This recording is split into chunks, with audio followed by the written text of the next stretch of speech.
જે રીતે કોંગ્રેસના કાર્યકર્તાઓએ કોંગ્રેસના લડવૈયાઓએ 1947માં બ્રિટિશરોની સામે જંગ લડીને આઝાદી મેળવી હતી, એ જ રીતે હવે આપણે આ જે વોટ ચોરો છે, આ જે તાનાશાહો છે, આવા લોકોને એમની સામે જંગે ચડીને આપણે આજે એક નવી આઝાદીની લડાઈ લડવાની છે અને એ આઝાદીની લડાઈ આપણે આ તાનાશાહોની સામે લડવાની છે। સાથીઓ, આપણે સૌને ખબર છે કે અત્યાર સુધી આ ભારતીય જનતા પાર્ટી વાળાઓ અને ઇલેક્શન કમિશન વાળાઓ કહેતા હતા પુરાવા લાવો, પુરાવા લાવો। ક્યાં છે તમારી પાસે પુરાવાઓ?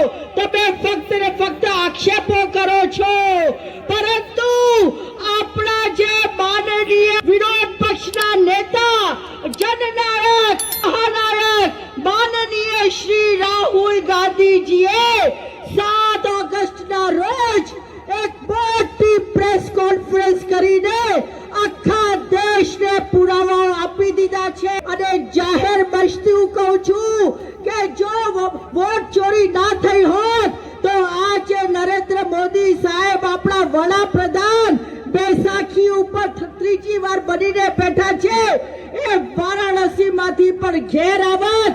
એ રીતે આ લોકોએ વોટ ચોરી કરી છે। અને સાથીઓ, ગઈકાલે જ આપણા ગુજરાત પ્રદેશના માનનીય અધ્યક્ષ શ્રી અમિત ચાવડાજીએ પણ પ્રેસ કોન્ફરન્સ કરી અને એમણે પણ બતાવ્યું કે જે નવસારીમાંથી CR પાટીલ ચૂંટાઈને આવ્યા છે ત્યાં પણ વોટ ચોરીનો મામલો સામે આવી ગયો છે। કે સાથીઓ, હવે સમય આવી ગયું છે, આપણે સૌએ જાગૃત થવાનો સમય આવી ગયો છે।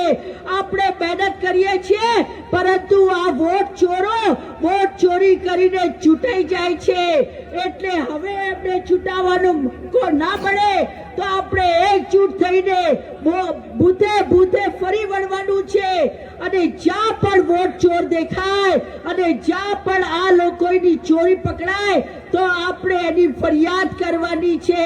એ સાથે ચોર, હજી જોરથી વોટ ચોર, વોટ ચોર, વોટ ચોર, વોટ ચોર। નમસ્કાર, જય ભીમ।